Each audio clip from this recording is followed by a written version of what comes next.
Well, good afternoon, everybody. It's 5 o'clock on a Wednesday, and I am running behind schedule, and just about didn't make it in time. But things are good. Showed up. I don't think I have a screener yet. Hopefully, I will have a screener soon, and we'll see what happens. This is a show that we call A Cup of Joe. It's a podcast. It is a show that's put on to you by the Human Solution International and hosted by the Coffee Party Radio Show Network. We've been doing this show for, almost 5 years now altogether, about 3 years of this particular format, maybe a little more. And a lot of times I see people make comments in the live feeds or whatnot saying, what's this about? And of course, they don't bother listening. They just, everybody wants to be spoon-fed. Everybody wants to sit back in their chair and have you tell them what they're missing and what's so important about it and why they should participate. And so few of us are willing to dig in and put a real effort into anything. We're good at getting ideas and we're good at telling people about our ideas, but we're not good at doing stuff. We're not good at making things happen. And those of us that are, they call us leaders. And those of us that are good at it will generally find people that don't like their thing, their way they're doing it. Because everybody's so quick to point out what's wrong with things. Everybody's so quick to point out why they don't like this thing. What's wrong with everything. The human problem. There's a lot of that. Look at your news at any given moment. You hear a lot of bad stuff. You'll hear about this person or this group or this thing and how bad it is and what's wrong with it. Very seldom do you hear people engage in the solution. And I just can't help but wonder what would happen to this world if people were spending any amount of time focusing on the world they would like to see rather than what they see that's wrong with the world. And about 10 years ago, almost exactly 10 years ago, I found myself in a big problem, and gathered a bunch of people together, and we decided, well, what are we going to do about it? What are we going to do to fix this problem? And maybe even deeper than that, the core of the problem. And ultimately what came of it is this little group that we call the Human Solution. Think about it, the Human Solution. Wouldn't it be nice if there was more of that in the world? Just saying. I think if we're honest about things and really honest, honest to the point where it generally gets uncomfortable at best, unpleasant sometimes. We have to acknowledge things that we don't necessarily want to about ourselves and other people, about our relationships or things we call relationships, about our friendships, about our commitments, about the things that we claim we stand for or are willing to do, and the things that piss us off, the things that make us happy. I think if we're actually truly honest about these things, we'll find maybe we have more in common than it would seem. And maybe if we were to step back a little bit and look at some of the real issues that we have in our world, that we might realize that the things that would be required to change them might not be complicated at all, but rather might just involve enough of us willing to stand up for the things that are right and willing to stand up in opposition to the things that are wrong. And I don't mean just clacking away on the keyboard, although there's a value to that. I don't diminish that value. I don't mean just, dressing up in Indian feathers and going to a courthouse and making a fool of yourself. although that there's a place for that. I don't mean having to get a radio show so that you have one too, or getting yourself onto some TV show or movie set or whatever the hell we aspire to. I think it has to do about walking our walk, about doing what we say, about having some integrity, about standing for something, about meaning something. I think there's not much of that in the world right now. I think there's a lot of opinions. I think there's a lot of vitriol. I think there's a lot of fixation on problems. I think there's a lot of finger pointing. But try it. Try pointing your finger. Oh, 3 of them pointing back at me. I wonder if we spent time looking at those 3 instead of the 1. And then you start getting into real solutions. What if we were to start spending a little bit of time saying, well, what can I do about it? What can I do to make this world better? You know, we point our fingers at these problems and the government this and the president that and the Congress and the military and the whatever. You point your finger wherever you want to. But let's open up the book a little bit. Let's peel the onion away a little bit. Then let's start getting to some truths. Because I have good friends, people I care dearly about, that get stuck in these negative thought patterns. They get stuck in these finger-pointing sessions. And as much as I love some of these people, it sickens me to hear it. So much to the point that I tend to nip heads off like grasshoppers when it happens. I tend to say, well, you know what? Why don't we talk about what you can do about it instead of just bitching about that guy that we all like to bitch about. And I've been, for the past 10 years, finding people that were willing, people that cared enough, who claimed to want to do something about it. And of course, when we first got started, we were facing obvious problems of myself and other people that I came to know that were facing a loss of freedom because of our choice to use a plant. And those people that gathered around in the initial stages were in the hundreds. And we all agreed that, oh, that doesn't seem right. That seems unjust. There's an injustice happening here when something that didn't hurt anybody or take away their rights was deemed to be an illegal act and prohibited by the law, so much so that somebody who did it would face a loss of freedom, a loss of property, a loss of job, a loss of whatever, many losses. And I suffered all those losses. And I determined first of all, and I found other people willing to stand behind me, with me, and that it was worth fighting for. And that we started examining that problem and said, well, the problem is prohibition, right? Because we have it. And these laws that have brought alive prohibition are based on misinformation. And they're based on exploiting fears. And at the time when these laws were enacted, there was a huge lack of information to the masses.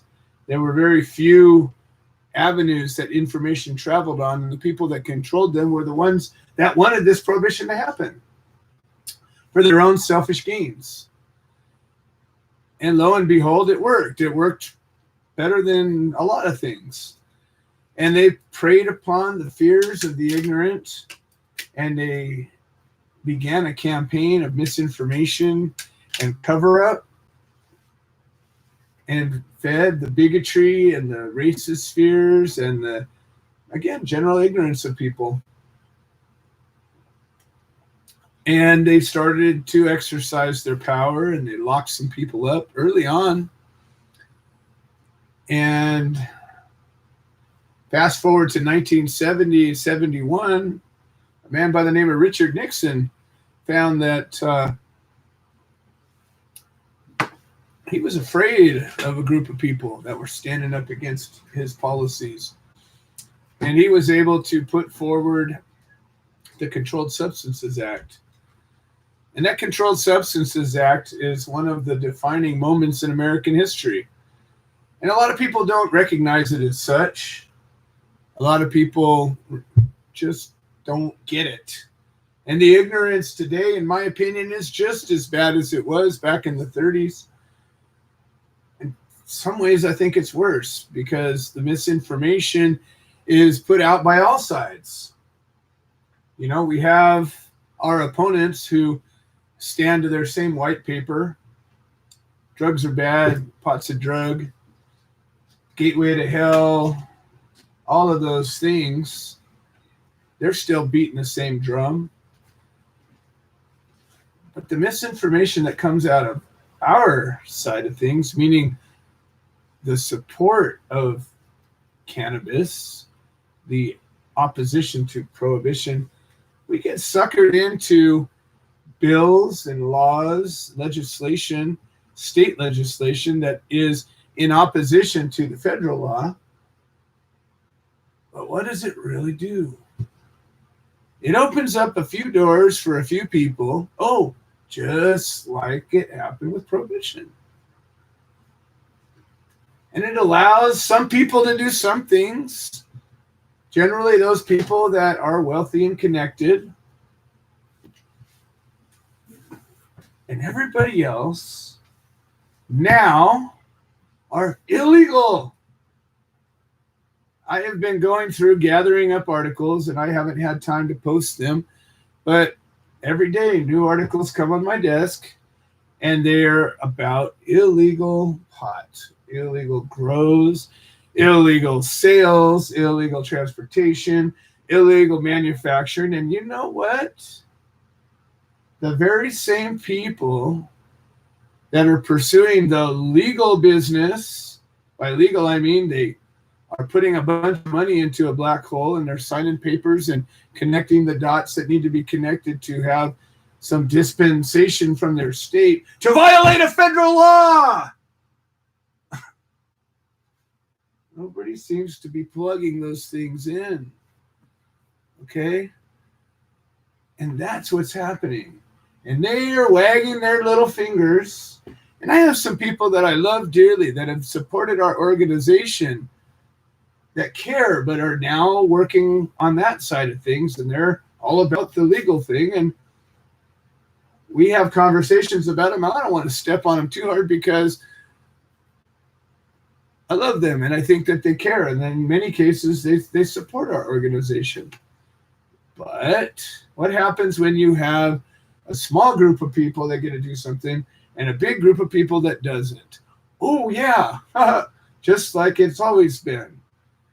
You know, remember the Occupy movement and all those thousands and thousands of people that gathered there in Wall Street and LA and Portland and all these other places? And what was their chant? We are the 99%. What did that mean? It didn't mean dick. And I was there and I spoke on the courthouse and I tried to bring a strong message to it, a message that actually meant something. And somewhere on YouTube or some videos of me trying to do that. But they didn't really get it. And the thing with that is I get where they were coming from. And they didn't articulate their point, and they didn't set out an objective. There was no solution to it. There was just, we're being oppressed by those sons of bitches that own everything. Okay, yeah. Look back through all of history, it's been that way. It's always been that way. So when we start looking at things like cannabis prohibition, and then we start looking at concepts like freedom, liberty, equality, justice, common sense, and let's say we were to take all those words and put them into a sentence. we'd be looking at some human solutions now, wouldn't we? Yes, we would. Okay, and that's what I am here to try to bring together. Now, this weekend, I spent some time up in Montana, and I spent some time with some Indian people, the Northern Cheyenne, and a bunch of different folks that are of like minds. And I spoke, in a place like Montana, there's not a lot of people, and there's a lot of land, and there's a lot of personal freedom-minded folks, people that move out there to get away from all the government oversight. But what's happening in Montana is the rich fucks from California are moving over there and buying up big ranches. And as soon as they get there, they're trying to implement policies that help them and their interests. Well, I hate to tell you that, folks, but in every society, regardless of what their governmental system is, they can be communist, they can be democracy, Republican representative, they can be capitalist, they could be some combination of that. You're going to find the same damn thing happens. Okay? Go research Mao Zedong and what happened with him and how he gained power and what he did to his people. Take a minute and do some learning about people and their aspirations. And generally what happens is, in some cases, people act on their own behalf and they don't give a damn about the people that it affects. In some cases, they care some. In some cases, they care a lot. But generally, people are motivated by their own interests. That's where the key to this is. So I've been talking for the last 3 or 4 weeks about this walk across America and how one of the targets, the goals of this is to end cannabis prohibition. Well, that is a walking goal of mine. Anybody who wants me to do anything in life, they're going to hear about ending cannabis prohibition because it's important. Because cannabis prohibition has harmed more people in my eyes than just about any other oppressive act. The civil rights movement, those laws were passed many years ago. And there's still civil rights problems, but there are laws that supposedly fixed it, right? Yeah. They already got passed. We've passed laws over and over again that have solved these problems.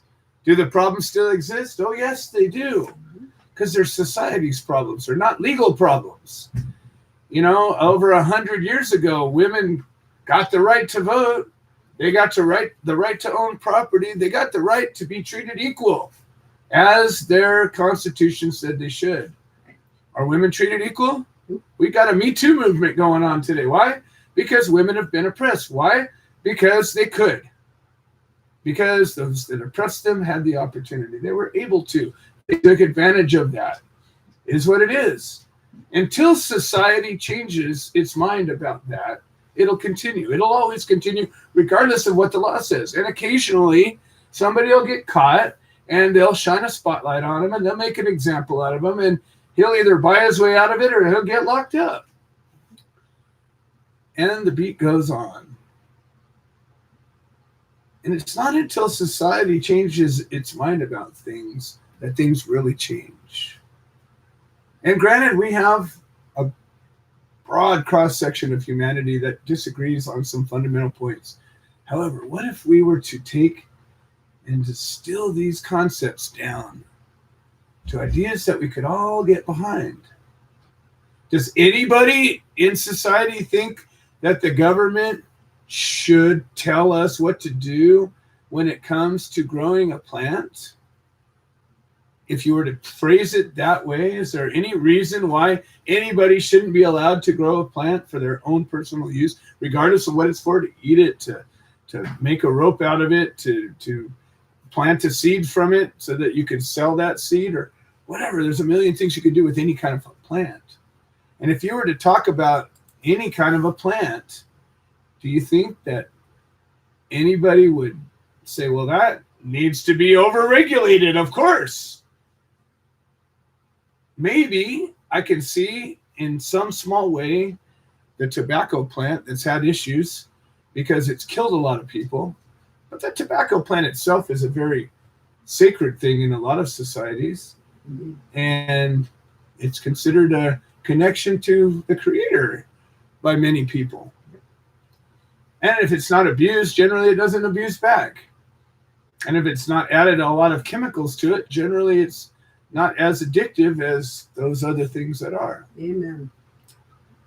But aside from a plant that could cause a lot of people harm that might be desirable to a lot of people, I mean, really think about it. You know, they sell digitalis plants, foxglove plants at Home Depot. Mm-hmm. And if I was a foxglove farmer and I decided I wanted to grow 10 million of them and sell them on the open market and export them and import them and make a giant foxglove factory, I would be lauded as a pioneer. I would be shown as an entrepreneur, a go-getter, a real American guy. Yep. But you know what you can do with the foxglove plant? You can stop a man's heart. You could make a potion out of that plant that could be deadly with a small amount if you were to concentrate it just right. The other side of it is you could make a really good heart medicine if you knew what you were doing. Mm-hmm. But is anybody standing up against that plant?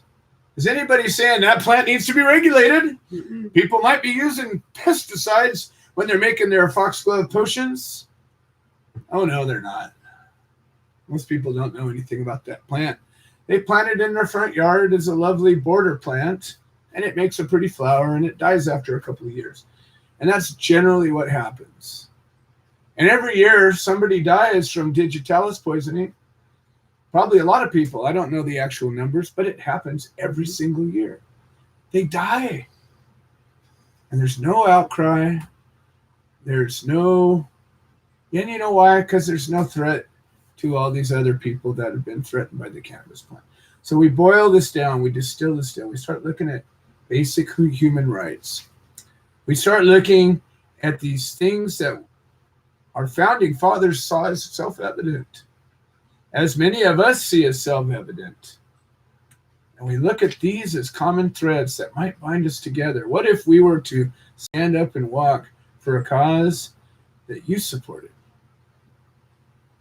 You think we could find some things that we all think are important that we stand up for that are maybe being stomped on and oppressed?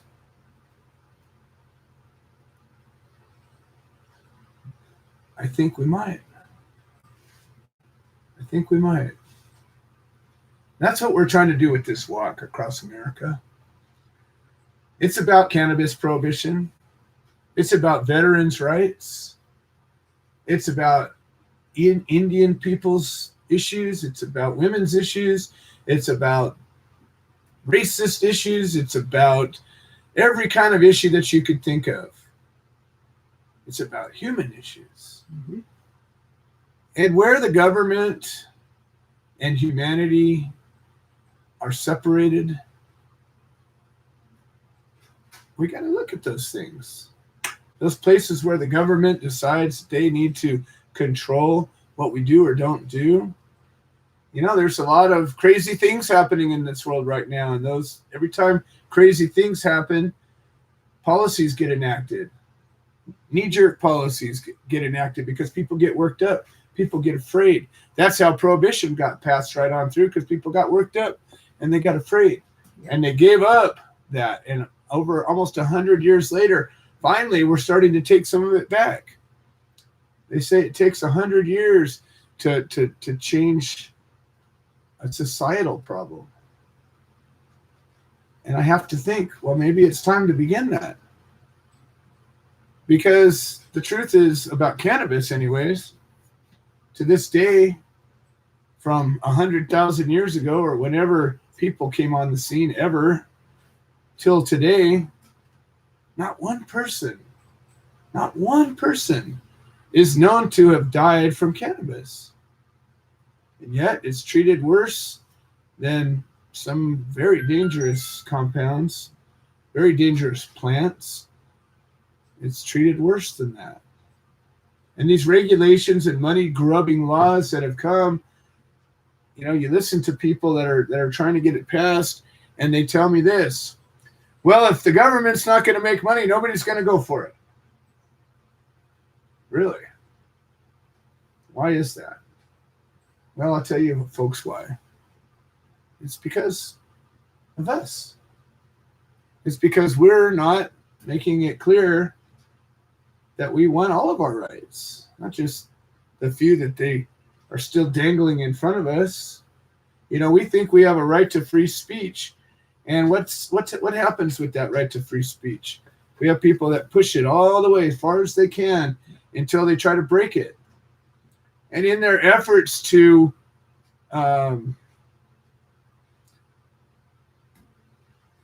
utilize this right, to express themselves, sometimes they cause harm. And it makes society step back and say, well, shoot, we can't let this harm happen. What do we do about it? And they start looking at ways to infringe on these rights and put limits to them. And there have been laws throughout history that have severely limited our right to speech.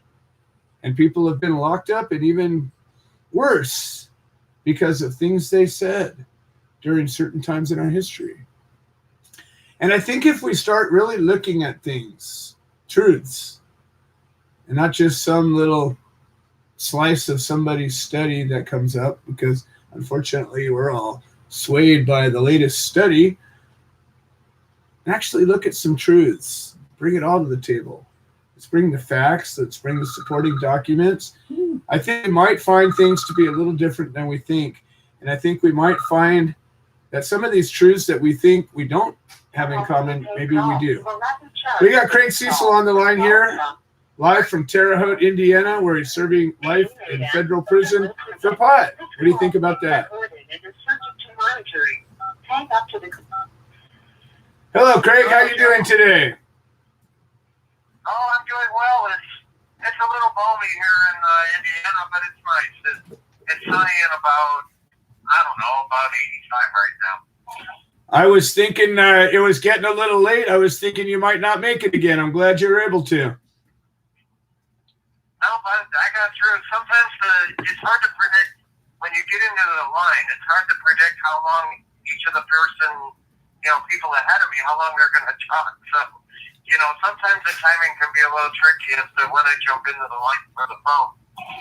Yeah, I just read a book over the weekend, and it was called High, and it was about a guy who got locked up in federal prison, and he was a smuggler, and he had done all kinds of smuggling of all sorts, not just pot, but other drugs as well.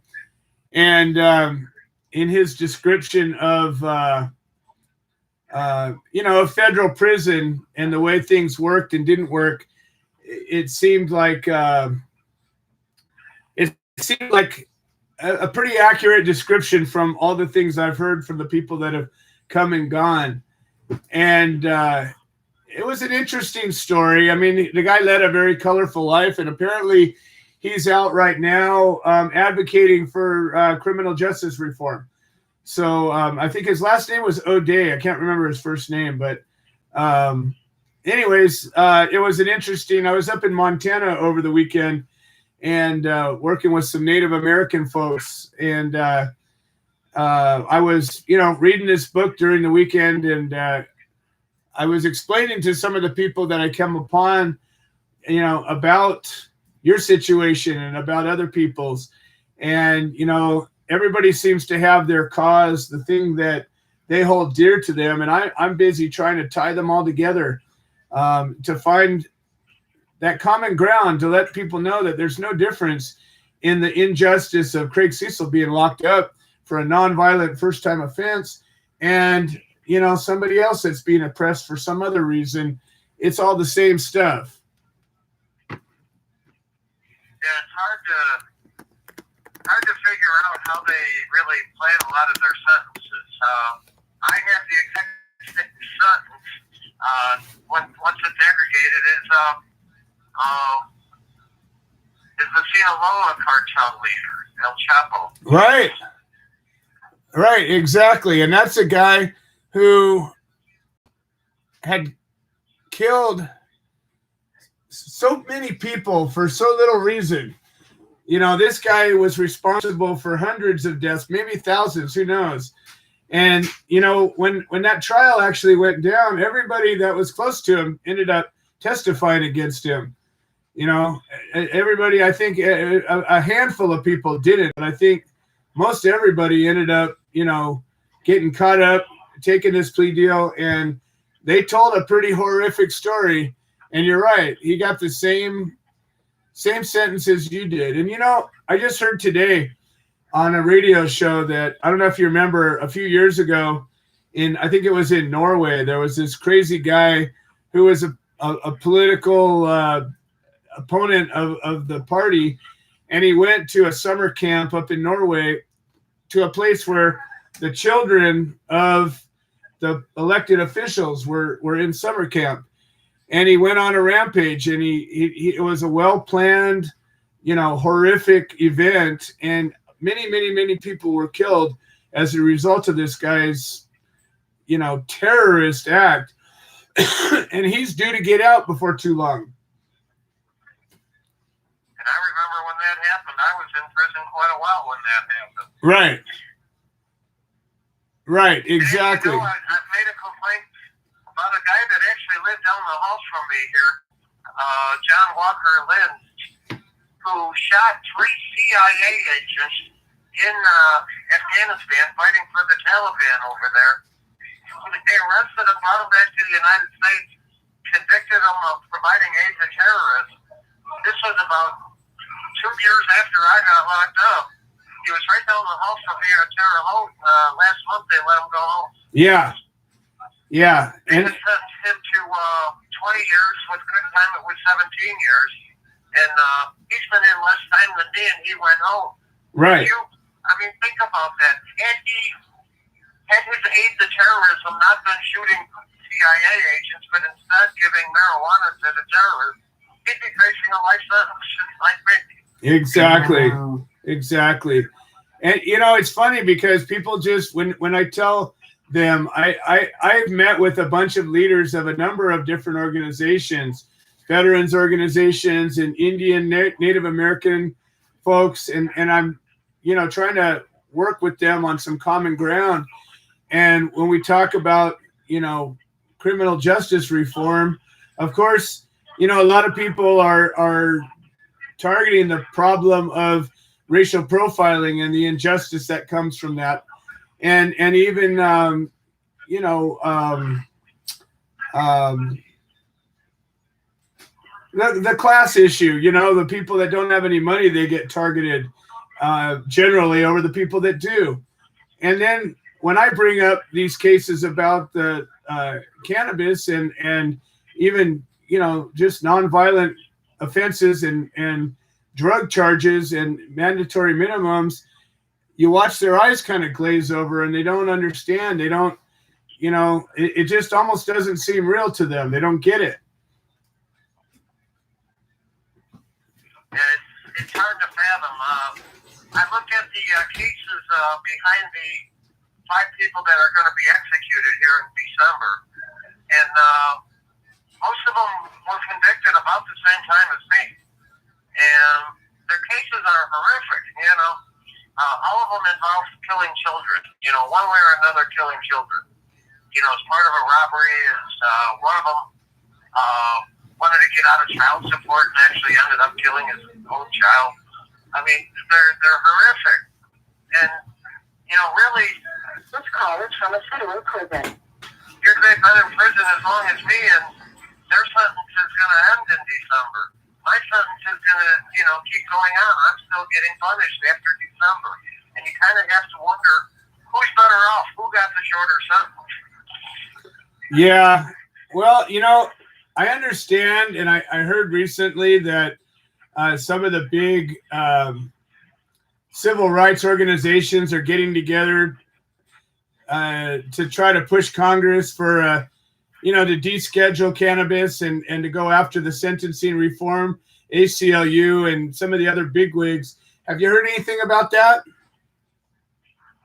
I've heard things for the last nearly 18 years that I've been in prison, and none of them seem to, really see the light of day in Congress. None of the committee people are really bringing them to the fore and, having hearings and bringing in experts on both sides. That hasn't happened, and I wonder, why are they afraid to take a serious look at, what's going on with marijuana sentencing and marijuana convictions? That's a good question. Really with all drugs, but marijuana being the most socially accepted one. Well, I'll tell you why. And I don't know this for a fact, but I think, unfortunately, the world of activism is in many ways a paper tiger. In many ways, there's a lot of people that seek publicity and some kind of notoriety out of it rather than actually trying to make a difference. I don't mean that they don't care about the cause. I don't mean that they don't want the cause to change, but to dig in and really put yourself at risk and fight, it requires a commitment that not many people have. And I think that a lot of these groups, they want to champion things, but peel away the onion and start looking at it, and you go, well, how many salaried executives does this organization have? And really, what are they doing? They're working. They're going to work because it's their job, because they get paid for it. And my group is an all volunteer organization, and we got this ragtag, band of crazy motherfuckers that do things because they need to be done. But the truth is, I think if you start looking at the truths about things, the notion of we're going to do this, just like a campaign promise, we're going to do this. That's easy to say, and it gets support from your people, and it gets donations to come in. But to actually get out there on the floor and do the hard work, clearly that's not being done. And I have to think to myself, maybe they don't see that change is really going to bring them or their company enough of a benefit to put the hard work in. And I think that, unfortunately, peel the onion away a little bit, and I think you start finding those kind of nuggets. Yeah. And it's sad. One thing that sure seems like common sense to me is the federal government is accepting all kinds of income tax for all these marijuana dispensaries and recreational marijuana sales outfits across the country. But all of them pay federal corporate tax and federal income taxes on their employees, and the government's real happy to take all that money, but they still can't seem to put a bill on the floor and get it passed that allows these outfits to put money in a bank. They're saying they can't put money in a bank because it's drug money, but they can put it in the IRS. That's okay. Well, that way they get a feed off of them How from. dangerous is it having all that cash around for so many of these retailers? Well, it's that double-edged sword. It lets them feed off of them from both sides. As long as it stays illegal, they collect all those taxes, but at the same time, they can still go in and harvest all their stuff anytime they want to and declare them as not legal. And they get to bring the tax dollars for their agents, and it's just a self-fulfilling prophecy. And you have to wonder, what's the inspiration behind that? Just that they have power of prosecution over a person? I can't understand it. Yeah, I agree, and I think that if you peel back again the layers and you start looking at where the money is spent, I think it starts telling that story, and you start looking at the lobby for the prison or the prison guards union, and you start looking at the lobby for various law enforcement agencies, and all the money and all the the programs about drug eradication that they don't want to lose. They get a lot of tools and a lot of resources out of this war on drugs, and I don't think they want to let it go. Well, one thing that I point out in that is in 2015, there was 219,000 federal prisoners.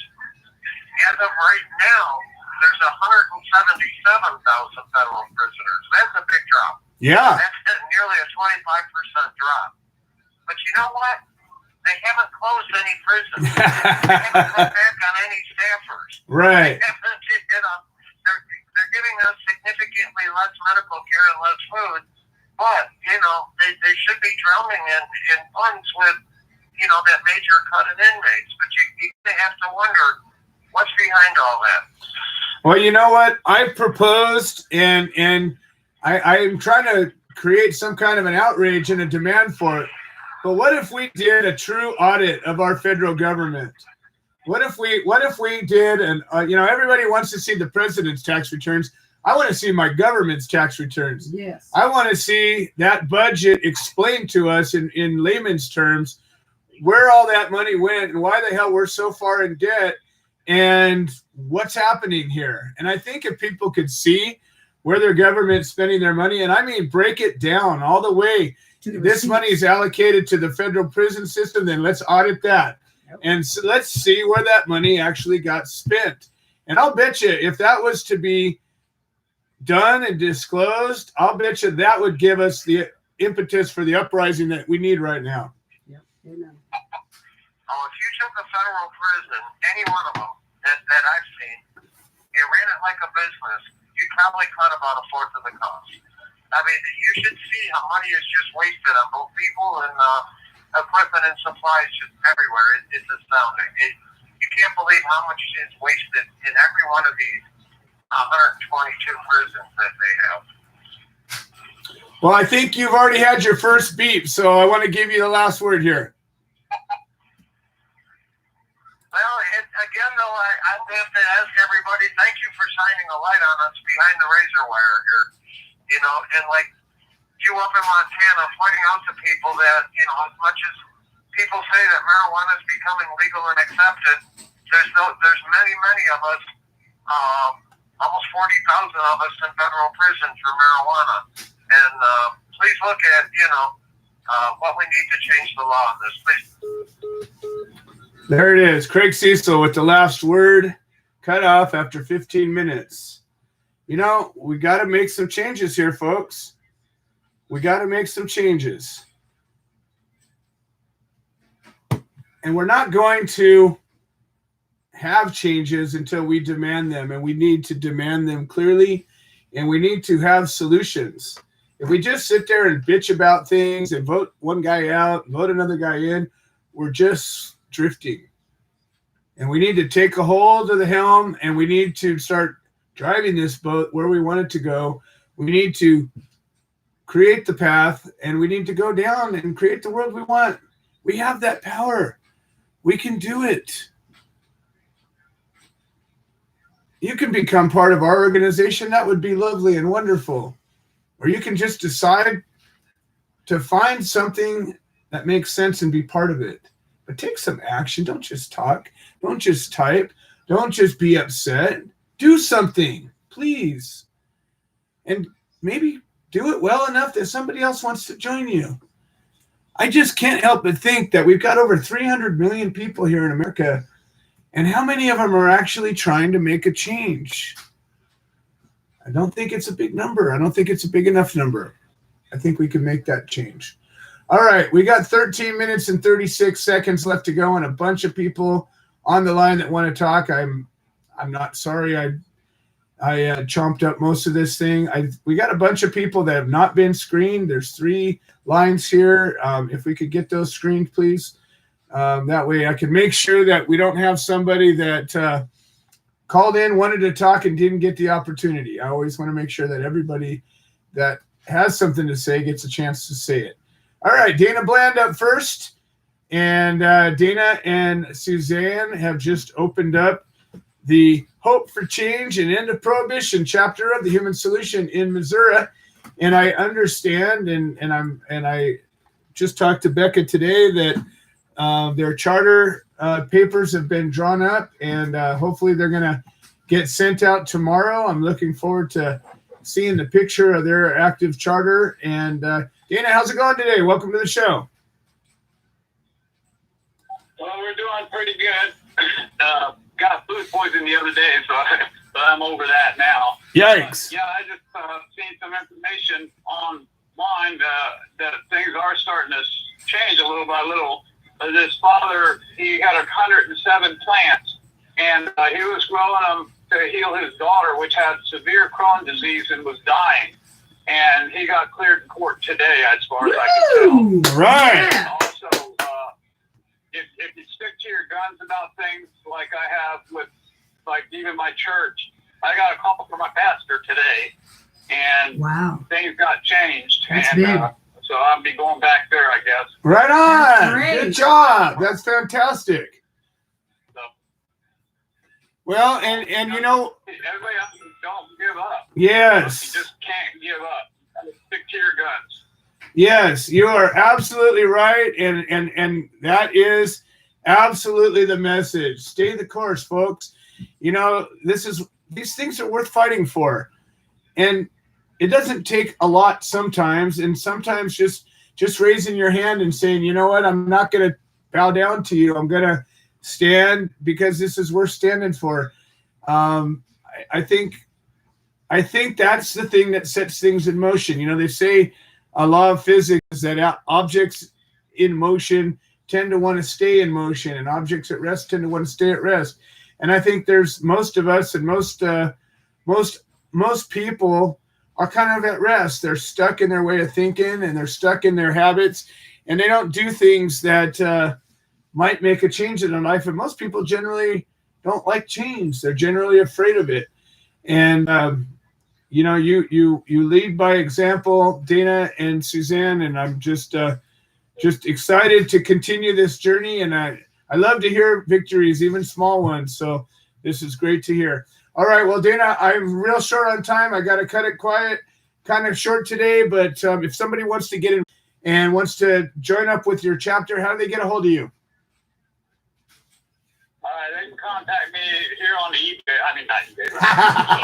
And it'd be the Hope for Change and the End of Prohibition Human Solutions here in Missouri. And my phone number is 417-847-7974. Excellent. Awesome. Thank you so much, Dana and Suzanne. And again, it's a pleasure to be fighting alongside you guys. You guys are an inspiration to me and so many others. All right. Bring up your next guy. You got some people there. Yeah, we're working hard. Thank you. All right, up next we got Glenn Keeling. Glenn is chapter coordinator with the Creative Care Beacon chapter in Ohio, and him and his wife Peggy are fighting a case, and they're standing up, helping others, and they're leading by example as well. Glenn, welcome to the show. How are you guys doing today? Hey, good evening, Joe. Good evening. Thanks for having me on. Just real quick, short on time, I want to give an update. Tuesday, Monday, we went to court. The attorneys all said that the prosecutor offered us a deal. Wanted Peggy to deal to an F3 of child endangerment and me to deal to a F1 manufacturing, and they would drop everything else and take everything else off the table. Yikes.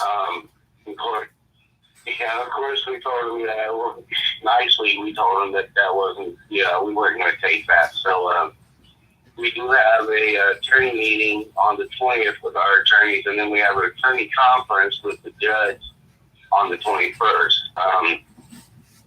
I guess to give our answer, because we pretty well gave our answer, Monday that we weren't taking it. So, I guess we're going to set for trial and go and see what happens from there. And it's not, we're not going to take a deal. We can't, at this point, after this long, for what they have to offer us that. That's not just, that was just ignorance, they really took their hand. And we preach week after week, standing up and standing up and showing solidarity together. Big shout out to Pete and Helen Yapel that came 9.5 hours, drove 9.5 hours to come to our house. Stayed with us, a couple of days and went to court with us, and that was huge. And really greatly appreciate them coming and standing. Rhonda and Bill Asgard from up north in Toledo, they come down and joined us too, and that was really great.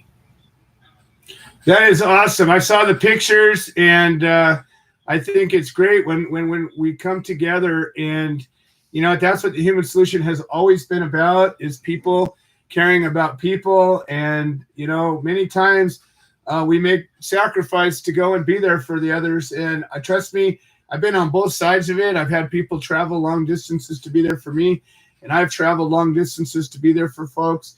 And it's just a very rewarding action that makes a difference in the world. So always a pleasure to hear from you, and hopefully you're getting closer to this thing being resolved. And if somebody wants to help out in Ohio with the Creative Care Beacon chapter, how do they get a hold of you, Glenn? I'm really easy to find me on Facebook. It's Glenn Sealing, or you can reach out to my wife, Peggy Kimmel. We are the Creative Care Beacon, the Ohio chapter of the Human Solution International. Or you can just simply give me a call at 419-863-0498. We can't help you unless you reach out and let us know that you need help. Oh, so true. Oh, so true. Well, thank you guys. And again, as you know, we stand strong with you. And hopefully it doesn't come down to it. But if you end up picking a jury, you'll be seeing my mug sitting there in support. That's just how we roll. All right, Glenn and Peggy Keeling, Creative Care Beacon chapter in Ohio. Okay, up next. Okay, I've got a bunch of callers not screened right now. So hopefully one of our screeners can jump in and take on.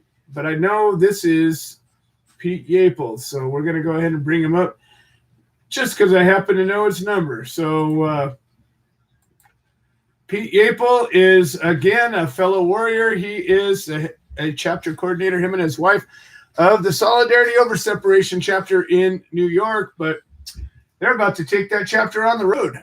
And we're going to be reaching out to the community in hopes of acquiring a camper or a van or a vehicle that Pete and his wife Helen can turn into a traveling roadshow chapter. Pete, why don't you tell us a bit about it? Well, good afternoon, everyone. We're about like 25 minutes from home. We're coming from Peggy and Glenn, and we were so glad we were able to be there. And it is a circus there. We learned so much. It's just, Helen and I are sponges anyway. And we've learned one thing that is very obvious, that the court systems need to catch up to us. They don't understand the plant. They don't understand they don't understand what they are actually charging people with. They don't even know what the crimes truly are. And those defending don't know how to defend it because they know nothing about what they're defending. And the justices are just stuck in the middle going, can you morons make up your mind? I don't know which way to go. Because the only two things that this judge has that was the word I'm looking for, Helen. The only two things the judge has said and put his words on is that they are cannabis patients. So he's already said that under Ohio law, they qualify as cannabis. He made two rulings. That's what I'm looking for. The first ruling was that they are patients. The second ruling was that they can use cannabis. And they can use cannabis in all forms that Ohio medical program supports. Well, folks, they did nothing but that. So what are they truly being charged with? And when we saw this circus, it was literally funny.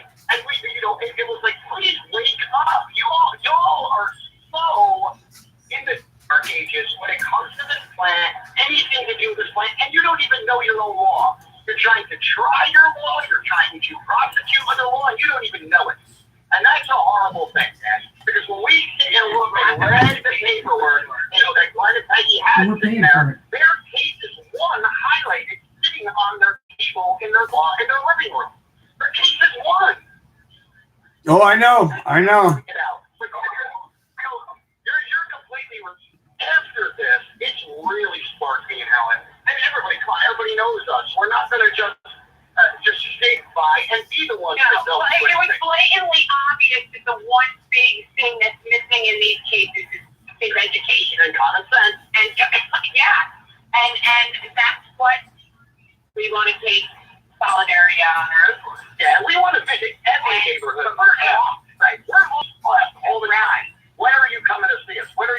our area. Well, folks, we're going to make that possible. We'll let you set up free rallies for our walk. While we're there, you know it. This is called the True Membership Drive. We are going to be driving for membership. We're going to be driving across, going to the places. So they listen, just think, when we do this walk, we've already said we can't be everywhere.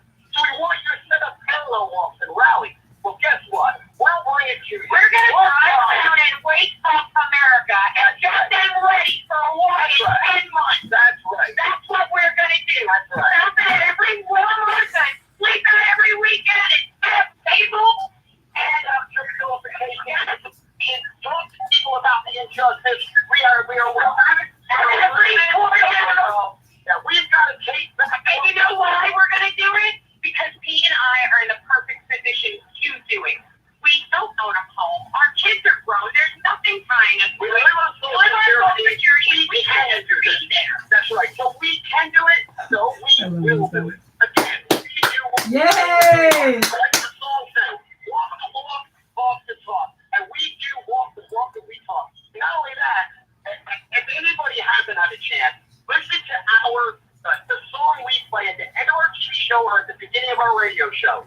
Folks, if you don't understand how important the lyrics are by this incredible local band, they hit the nail on the head, man. The name of the song is Can We Talk? And it's, why do we have to, why do we have to hate each other? Why do we have to talk across each other? Why do we have to accuse each other? Why can't we just act like brothers for a minute and talk? And we can solve so much shit in this world, and especially prohibition in cannabis.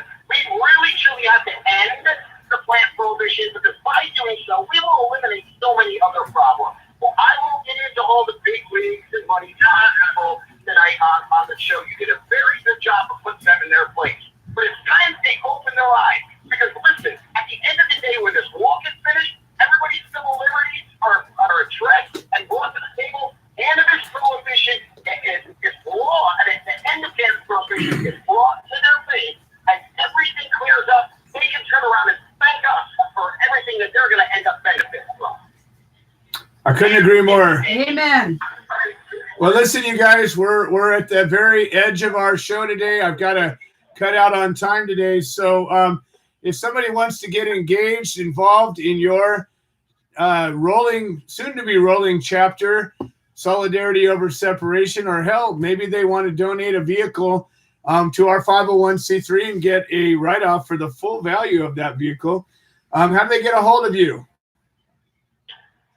All of our contact information is on our website, www.canwetalk42small-o.com. Awesome. To reach us at 845-962-3162 or 352-299-1473. That's Helen's phone. She normally can answer more than me, guys, because I'm either driving and traveling, and she's got please. Anything I'm going to say, she's going to say anyway. So, yeah, you're wasting her time just thinking you're talking to me. There we go. All right. Well, Pete and Helen, always a pleasure. And again, it's an honor to be standing with you guys. I believe today the Human Solution International's leadership team is stronger than it's ever been.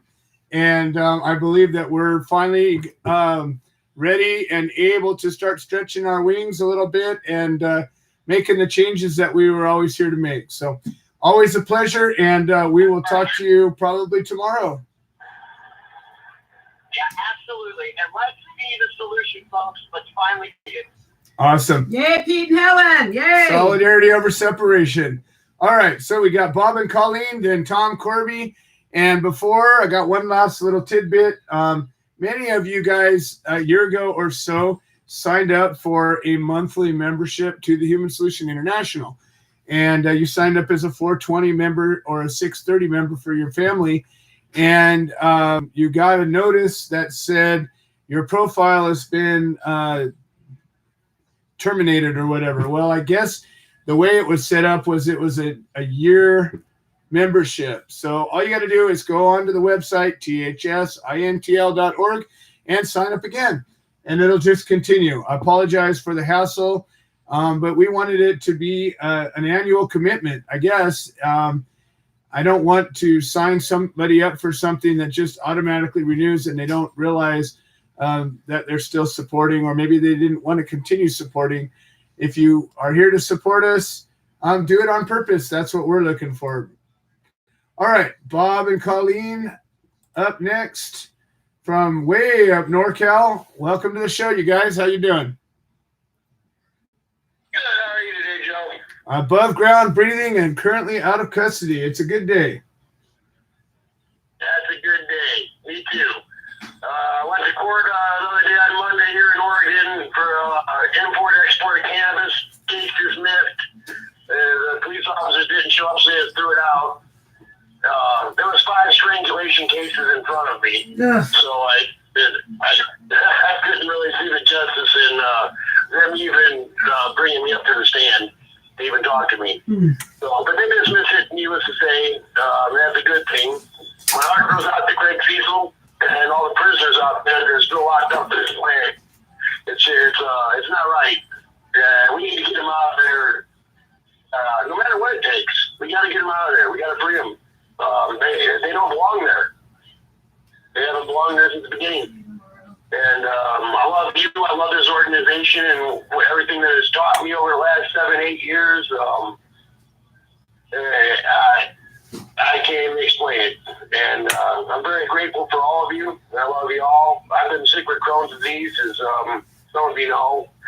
And there's a young kid by the name of Colton Turner in Colorado now. And they're studying the cannabis on him with the Crohn's disease. I was up in line for that, but I kind of ran away from the doctors because of all the testing. But the Crohn's disease, it works. And this is Crohn's disease, and it's listening. Don't smoke it. I mean, smoke it, but ingest it. You got to eat it. Eat your cannabis. And that's my words of wisdom. I love you, Joe. I love this show and everybody listening. Awesome. Well, thank you so much. And it is always a pleasure. And I will talk to you real soon. Bob and Colleen.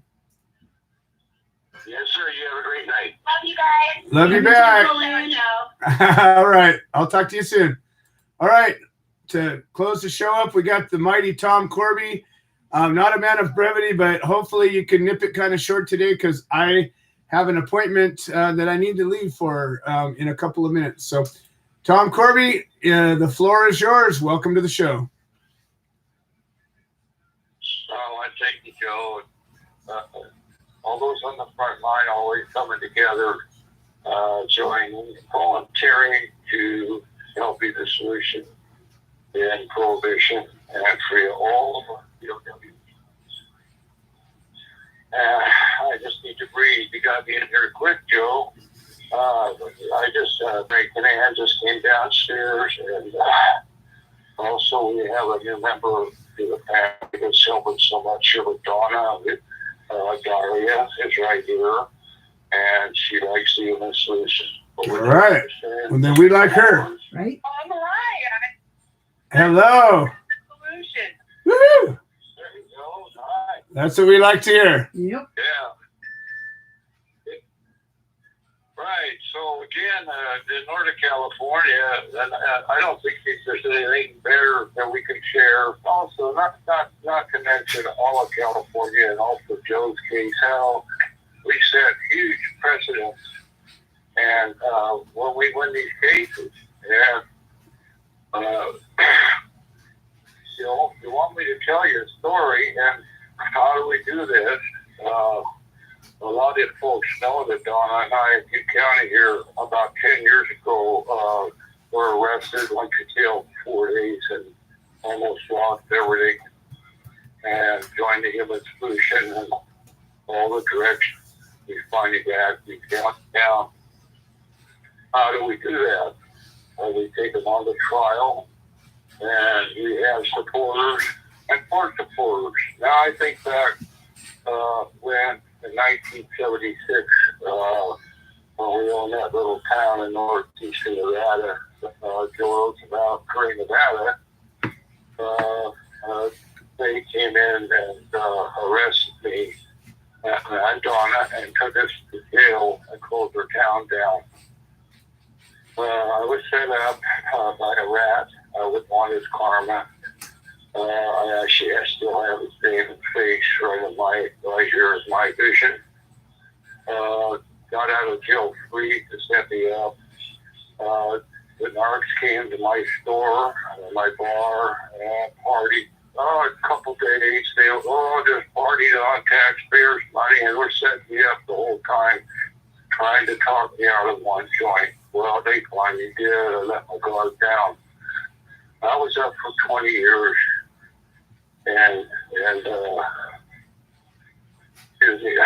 Elko County, Nevada, biggest county in Nevada, by the way. And Donna also was, and I don't think Joe has heard this part of the story.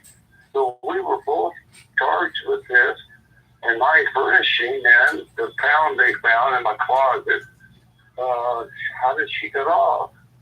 Well, we have a cafe. We had a restaurant there, and these two guys came in and got hamburgers. Turns out that these two guys had just killed a rancher up the road about 30 miles, and she remembered him, the pictures. So she went to trial against him and sent him to jail, and she got off free. So that's really getting off free. So cut to this case, front page, a lot of the papers, town owners, busted. Oh, they may be us. Oh, of course, but really bad. Oh yeah, and also I started to fly out there, and got to supervise the day one night, and I just happened to come in, and they mentioned that guy at Curry flying plane loads of pots of marijuana, and oh shit. I didn't know. I just kind of bowed out. I should have went up there to the right ground. Anyway, great court. My attorney back there actually did a lot of really good things. Got all the discovery, through all the 995 dismiss motions, probable cause. After 2 months, we went to trial. It was a big thing in Elko, Nevada. At one point, the great said it doesn't look too good for you when the jury's deliberating right now. And I said, well, then it won't hurt me to take the stand, will it? And so I took the stand for 40 minutes, and I talked to everyone, like I'm talking to Daria, Frank, here right now, and all of you, and I looked at each one of them. How did we win? I told the truth. One of the narcs, God help him, lied on the stand that I told him many times they do not furnish marijuana. And we hung the jury finally in Elko County, Nevada. Set a huge precedent. One lady, they just tried to heckle her to death and try to set me up for 20 years, and she wouldn't. And so we hung the jury. Right now, I probably would have took them on further, having known that I copped a plea for a double possession. Did you know if they come back again, they could charge you again for the same offense? Isn't that sad? Don't even know. I can't believe that I actually had not only court supporters back then, I had 10 witnesses take the stand. I stopped at Tom Corby's store, and I've asked him for marijuana several times, and he will not give it to anybody. I will vouch for that. By the way, one of the supporters and witnesses was the ex-DA's secretary, Bob Manley, back then, was with the governor. Well, he lost, because he thought he was going to hang me big, and he did actually. So I got probation after 15 years. I went up to in front of the governor of Nevada, and I got a governor's pardon. I got busted here in Butte County. Joe knows, and I back up. So that's what we do.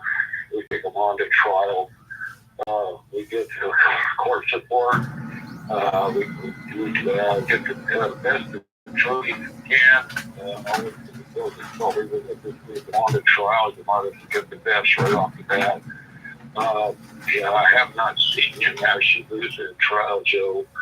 And I'd like to pick up the end right here, Joe's case. So we're going down. At one point, Joe's going to another hearing. And we're getting ready because he's going to trial, right? No, he came on. I couldn't believe it. He went in for just another hearing. He could have went back to jail, but he went back twice.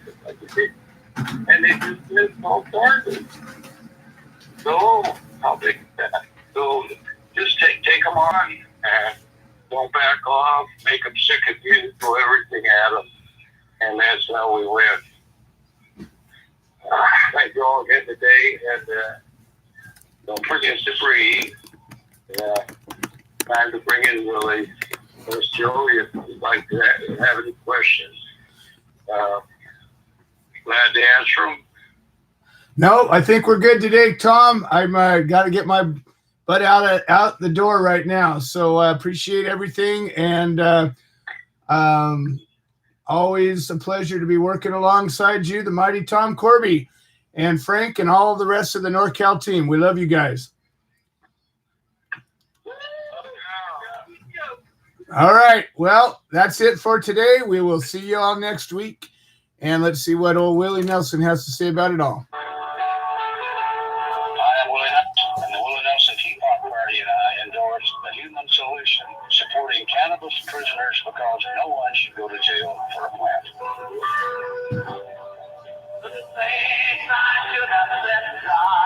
You were always on my mind.